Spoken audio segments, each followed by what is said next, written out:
Assalamualaikum warahmatullahi wabarakatuh. Perkenalkan, nama saya Latif Prayoga dari Fakultas Ekonomi Unisula, kelompok 143. Perkenalkan, nama saya Levina Yolanda Ariska. Perkenalkan, nama saya Lintang Briliana Citra. Perkenalkan, nama saya Melina Dinda Prastiwi. Perkenalkan, nama saya Laila Farah Amalia. Di sini saya dan teman-teman ingin menjelaskan mengenai materi kekerasan seksual dalam rumah tangga. Yang pertama yaitu pengertian dari kekerasan rumah tangga atau biasa disingkat dengan KDRT. KDRT adalah tindakan yang dilakukan di dalam rumah tangga baik oleh suami, istri maupun anak yang berdampak buruk terhadap keutuhan fisik, psikis, dan keharmonisan hubungan sesuai yang tercantum dalam pasal 1 Undang-Undang Nomor 23 Tahun 2004 tentang penghapusan kekerasan dalam rumah tangga. Kekerasan seksual pada umumnya sangat berhubungan dengan kekerasan terhadap perempuan.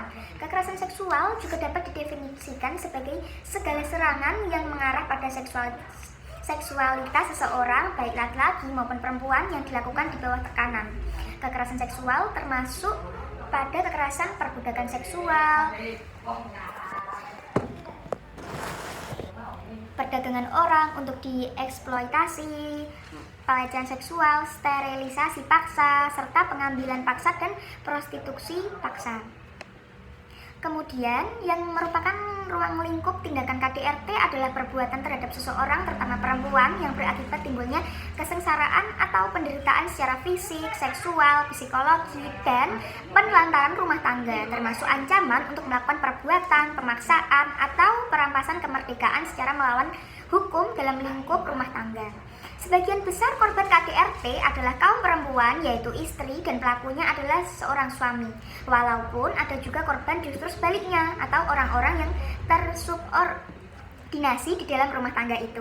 Pelaku atau korban KDRT adalah orang yang punya hubungan darah, perkawinan, persusuan, pengasuhan, perwalian dengan suami dan anak, bahkan pembantu rumah tangga yang tinggal dalam sebuah rumah tangga.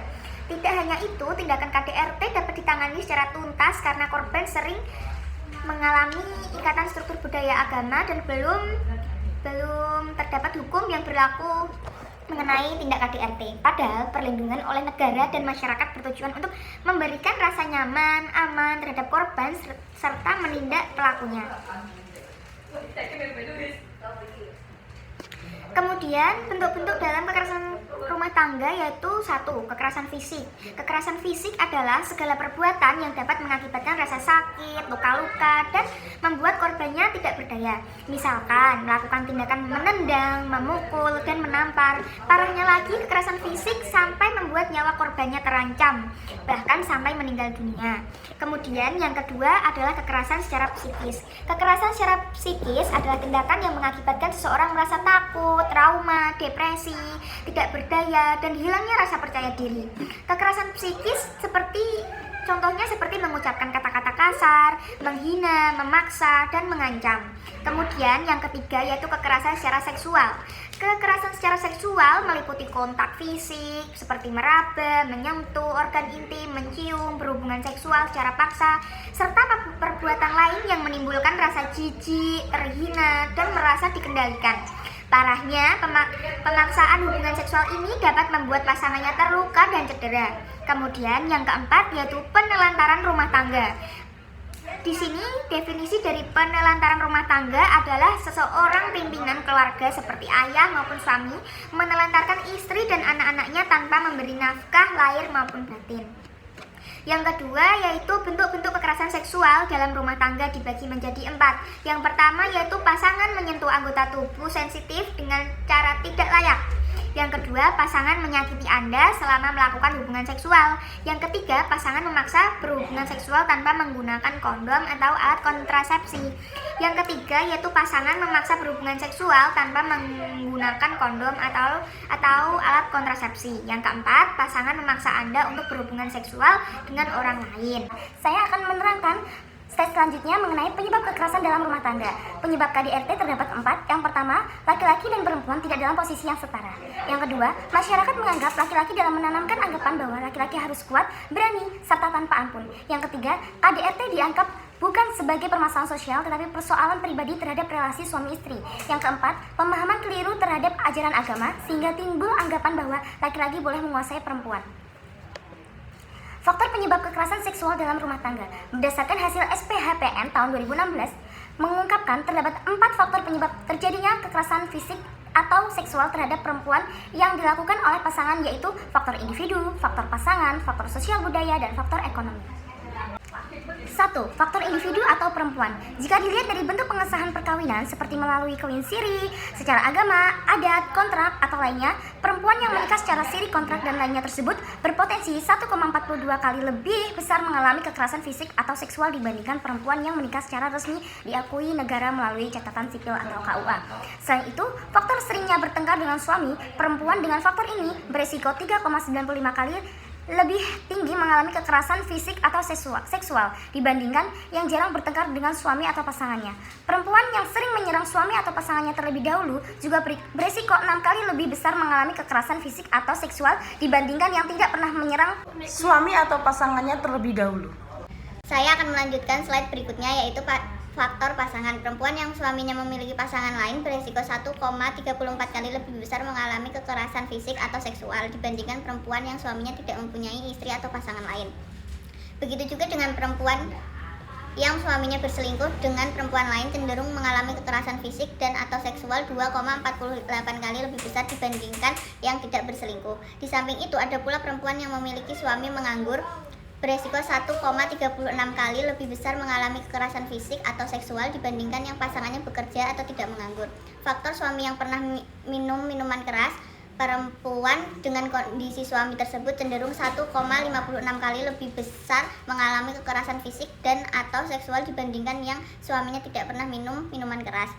Begitu juga dengan perempuan yang memiliki suami suka mabuk minimal seminggu sekali, beresiko 2,25 kali lebih besar mengalami kekerasan fisik dan atau seksual dibandingkan yang tidak pernah mabuk. Perempuan dengan suami pengguna narkotika beresiko mengalami kekerasan fisik atau seksual 2 kali lebih besar dibandingkan yang tidak pernah menggunakan narkotika. Perempuan yang memiliki suami pengguna narkotika tercatat 45,1% mengalami kekerasan fisik, 35,6% mengalami kekerasan seksual, 54,7% mengalami kekerasan fisik atau seksual, 59,3% mengalami kekerasan ekonomi, 61,3% mengalami kekerasan emosional atau psikis, dan yang paling tinggi yaitu 74,8% mengalami kekerasan pembatasan aktivitas. Selain itu, faktor suami yang pernah berkelahi fisik dengan orang lain. Perempuan dengan suami kondisi ini beresiko 1,87 kali lebih besar mengalami kekerasan fisik dan atau seksual dibandingkan dengan tidak pernah berkelahi fisik. Faktor ekonomi, yaitu perempuan yang berasal dari rumah tangga dengan tingkat kesejahteraan yang semakin rendah cenderung memiliki resiko yang lebih tinggi untuk mengalami kekerasan fisik atau seksual oleh pasangan. Perempuan yang berasal dari rumah tangga pada kelompok 25% termiskin memiliki resiko 1,4 kali lebih besar mengalami kekerasan fisik atau seksual oleh pasangan dibandingkan kelompok 25% terkaya. Aspek ekonomi merupakan aspek yang lebih dominan menjadi faktor kekerasan pada perempuan dibandingkan dengan aspek pendidikan. Hal ini paling tidak diindikasikan oleh pekerjaan pelaku yang sebagian besar adalah buruh, di mana kita tahu bahwa tingkat upah buruh di Indonesia masih tergolong rendah dan hal ini berdampak pada tingkat kesejahteraan rumah tangga. Faktor sosial budaya, seperti timbulnya rasa khawatir akan bahaya kejahatan yang mengancam. Perempuan yang selalu dibayangi kekhawatiran ini memiliki resiko 1,68 kali lebih besar mengalami kekerasan fisik atau seksual oleh pasangan dibandingkan mereka yang tidak merasa khawatir. Perempuan yang tinggal di daerah perkotaan memiliki resiko 1,2 kali lebih besar mengalami kekerasan fisik dan atau seksual oleh pasangan dibandingkan mereka yang tinggal di daerah pedesaan. Saya akan membacakan slide selanjutnya, yaitu contoh kasus kekerasan seksual dalam rumah tangga. Yang pertama, kekerasan emosional, yaitu pasangan mengkritik atau menghina Anda di depan umum. Pasangan menyalahkan Anda atas perilaku kasarnya dan mengatakan bahwa Anda pantas mendapatkannya. Anda sering merasa takut pada pasangan. Anda mengubah kebiasaan atau perilaku tertentu demi menghindari pasangan marah. Pasangan melarang Anda bekerja, melanjutkan studi, atau bahkan bertemu keluarga dan teman. Pasangan menuduh Anda berselingkuh dan selalu curiga jika Anda terlihat dekat atau bicara dengan orang lain.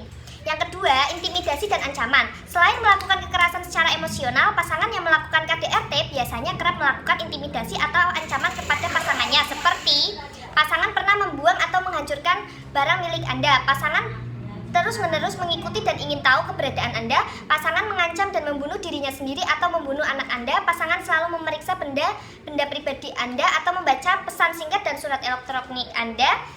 Pakaian yang Anda kenakan ataupun makanan yang Anda konsumsi dikontrol olehnya. Pasangan membatasi uang yang Anda pegang sehingga Anda tidak dapat membeli kebutuhan penting untuk diri sendiri dan anak. Yang ketiga, kekerasan fisik. Kekerasan fisik adalah jenis kekerasan yang kerap terjadi dalam kasus kekerasan dalam rumah tangga. Tindakan kekerasan tersebut dapat berupa memukul, menampar, menendang, mencekik, menjambak, atau bahkan membakar anggota tubuh Anda atau anak Anda. Tak jarang pasangan juga mengikat atau mengurung Anda di dalam rumah. Perilaku tersebut biasanya dipacu oleh kecanduan minum beralkohol dan penggunaan obat-obatan terlarang. Yang terakhir, atau keempat, kekerasan seksual. Kekerasan seksual juga bisa terjadi pada korban yang mengalami kekerasan dalam rumah tangga. Berikut ini adalah beberapa tanda kekerasan seksual. Yang pertama, pasangan memaksa Anda melakukan sesuatu yang tidak ingin Anda lakukan, termasuk berhubungan seksual. Pasangan menyentuh anggota tubuh sensitif Anda dengan cara tidak layak. Pasangan menyakiti Anda selama melakukan hubungan seksual. Pasangan memaksa berhubungan seksual tanpa menggunakan alat kontrasepsi. Dan yang terakhir, pasangan memaksa Anda untuk berhubungan seksual dengan orang lain. Cara menanggulangi kekerasan seksual dalam rumah tangga. Yang pertama, komunikasi dalam penanganan KDRT. Hindari melawan dengan kekerasan. Usahakan komunikasi dengan kepala dingin. Yang kedua, memberitahu orang terdekat. Mengutip Iskandar dalam Justisi 2016, menceritakan kondisi kepada orang terdekat pada saat tertentu, bukan termasuk aib. Hal ini dilakukan untuk meringankan beban yang Anda alami karena dimungkinkan orang terdekat dapat memberikan solusi. Yang ketiga, lakukan pemeriksaan visum.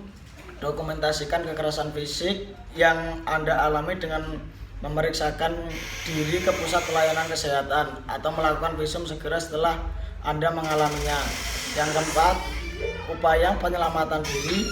Jika Anda telah melakukan upaya pencegahan tetapi kejadian KDRT masih berlangsung atau bertambah parah, Anda dapat merencanakan tindakan penyelamatan diri.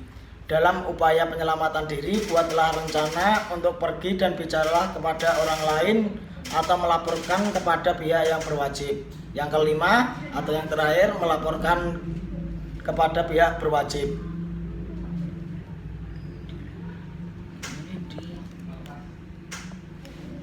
Kesimpulan, berdasarkan materi pada bab sebelumnya dapat disimpulkan bahwa KDRT diatur oleh Undang-Undang Pasal 1 UU Nomor 23 Tahun 2004 tentang penghapusan kekerasan dalam rumah tangga.